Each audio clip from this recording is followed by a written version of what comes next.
From the station that made country music famous, 650 AM WSM, this is a Coffee, Country, and Cody podcast. Hey, it's Charlie Manos, and in this episode, we sit down with our friend Jenee Fleenor. Jenee made some history a few years ago when she became the first woman ever to win Musician of the Year award at the CMAs. She has now won that award 3 times, and she would be featured in the new American Currents exhibit at the Country Music Hall of Fame. A lot to talk about with Jenee Fleenor. Enjoy our Coffee, Country, and Cody podcast. Well, walk right in. Sit right down. Honey, let your mind roll on. Jenee Fleenor. Hello. How are you? I'm really good. It's what good was to see y'all. the reason for your post of your childhood photo with your fiddle? Oh, my goodness. Well, I have an exhibit coming up in the Hall of Fame. Yeah. Friday, the new American Currents exhibit. Look at it. Oh, my gosh, for people you have on it Circle. Up there. Oh. So this is, I guess, a dress Mom put me in. That's in my house. And I started... Oh, your stylist. Yes, my stylist. She's watching. Although my style is a little more crazy now than it was back then. But, yeah, so that was, gosh, Mom, you'd have to tell me how old. But, I mean, I started when I was 3 years old. So it's probably around then because I see there's tape on my bow. And when you first learn, I started with Suzuki, the classical method. And so there's probably tape on my fingerboard here. So, yeah, and then something being featured in the exhibit is a red dress that I wore on the CMAs last year, and a wonderful gal named Bonnie Kinnemer reached out to me on Instagram. It's crazy, all these people you meet on Instagram, but we met at this wedding, and she's like, hey, do you have anybody to make you a dress? I'm like, no, you're it. So it worked out perfect. We just talked on the phone, and she got all my measurements. I said, I have this dream of this red dress with all this fringe on it and a fiddle embroidered on the back. And oh my gosh, yes, there it is. So that was one of the things the Hall of Fame requested that I bring to them.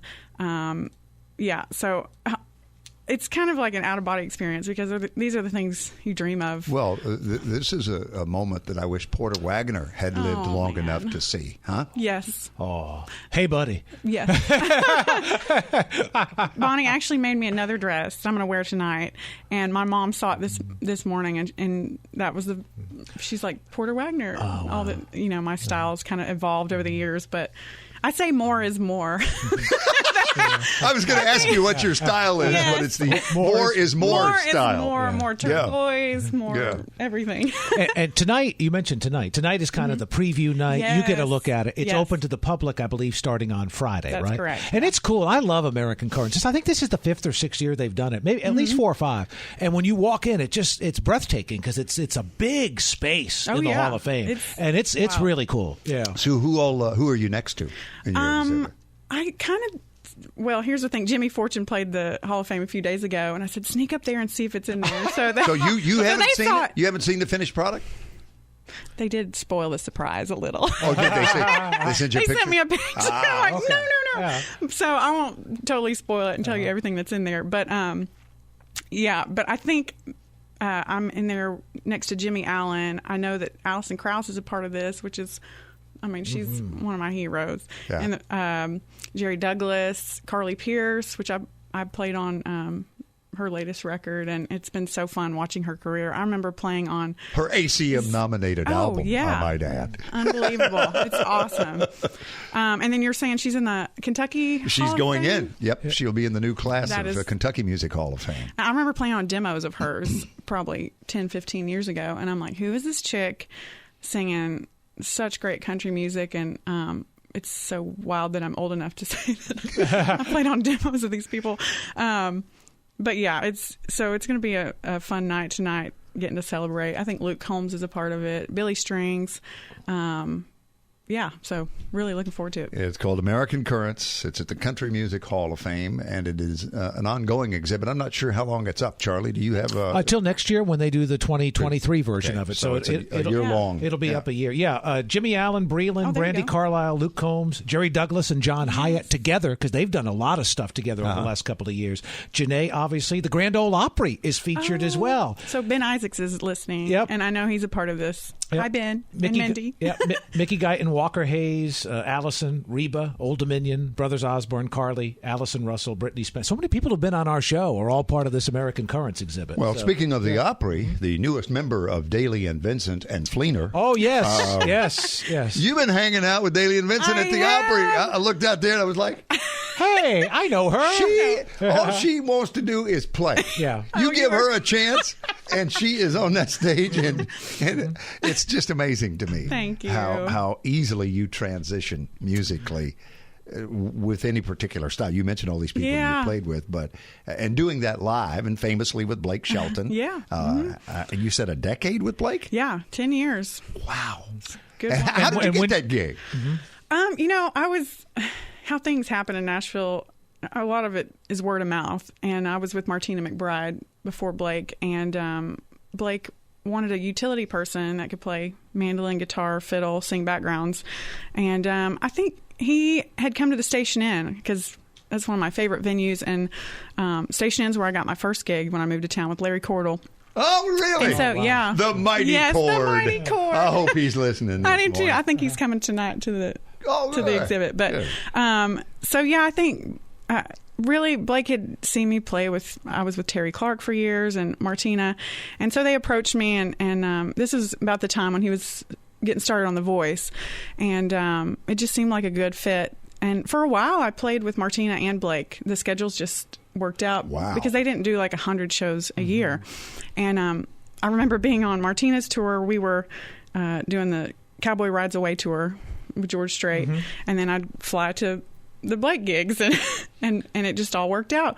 It's been so fun working with him. And Martina was actually on Blake's tour this past year, on the Friends and Heroes tour. So that was so cool getting to play music with her again. Well, you seem remarkably well adjusted for 10 years with Blake Shelton. Right? Yeah. Has there been intensive therapy to recover, or do we decompress when the tour is over?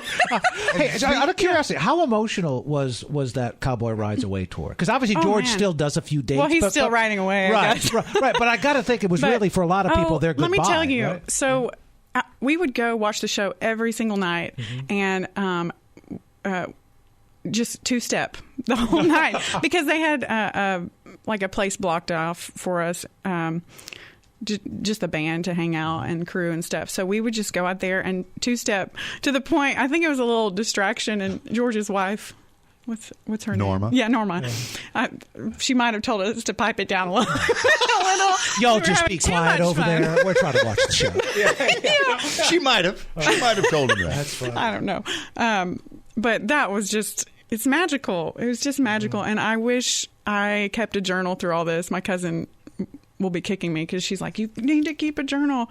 I mean, I guess Instagram's kind of my journal because I take so many pictures and videos along the way. But I really have to pinch myself when I think of all the different people that I've worked with. And I mean, country music, like, that's what I dreamed of as a little girl. And when you're traveling alone, let's say between gigs from Martina to Blake, and you're in the airport or wherever you might be, maybe you're at the truck stop, you've stopped to go to the bathroom, get a cup of coffee, and on down the road you go. Do you ever have those moments where somebody keeps staring at you as if they know you or they can't place you, but they think they've seen you, and then eventually maybe they come up and say, did I see you in wherever with Blake Shelton or Martina or Terry Clark?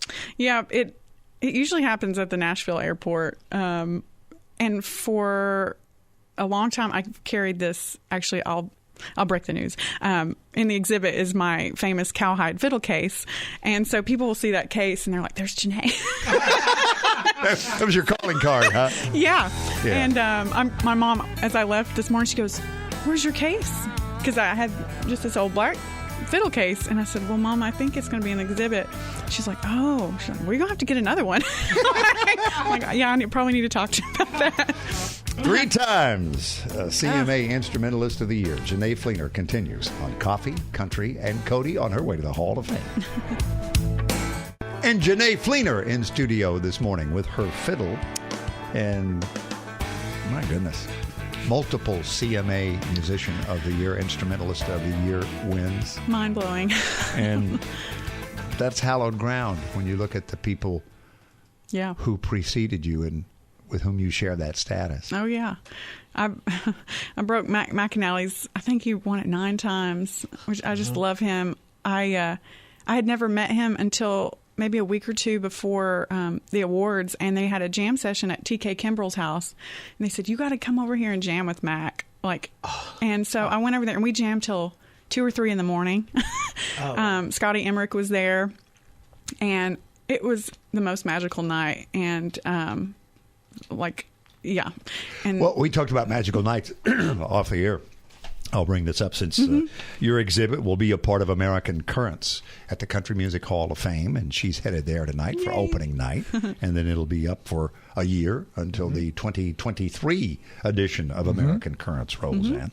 But the 2021 class of the Country Music Hall of Fame, I was trying to remember if you were in the band, but you were in the audience because I remember seeing you, and that's why. Did I see her on stage or did I see her in the audience? Yeah. For Hank Williams Jr., Marty Stewart, and Dean Dillon's induction. And you were talking about how magical that was. That was, top 5 things I've ever been to in Nashville.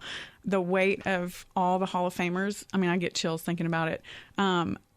Jimmy Fortune's a dear, dear friend of mine. I've been playing music with him now for a few years. And that's Hall of Famer Jimmy Fortune of the Statler Brothers. Yes. Yeah, just wanted to point. And so they told me what a special night it would be, but actually getting to be there and witness Dean Dillon and Marty and Hank, it was just pure magic.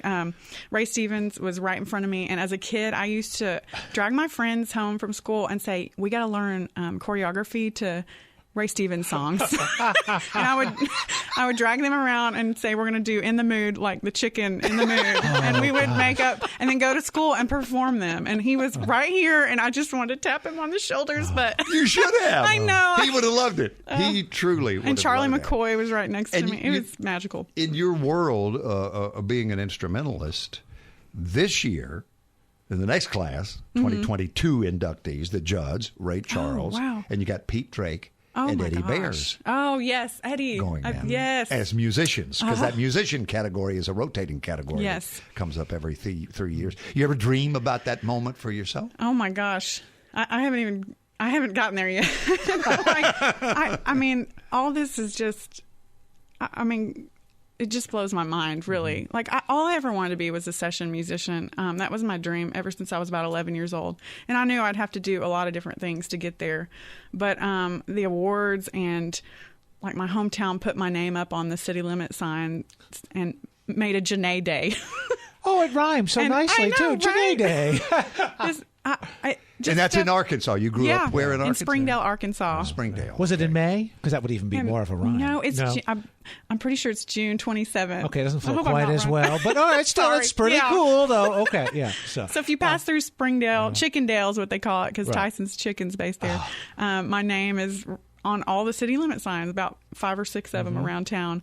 But those are things that I just love to do this. And so, I don't know. I just want to spread joy through playing the fiddle. And well, you have done it. Thank you. You know what's interesting? If we took that exact transcript and just switched fiddle for guitar, you could say this was an early interview with Vince Gill. Oh, my God. Because I think he just likes to play and will play with anybody and sing harmony with anybody, and he just loves to play, right? Vince Gill was, I think, the first arena show I ever saw.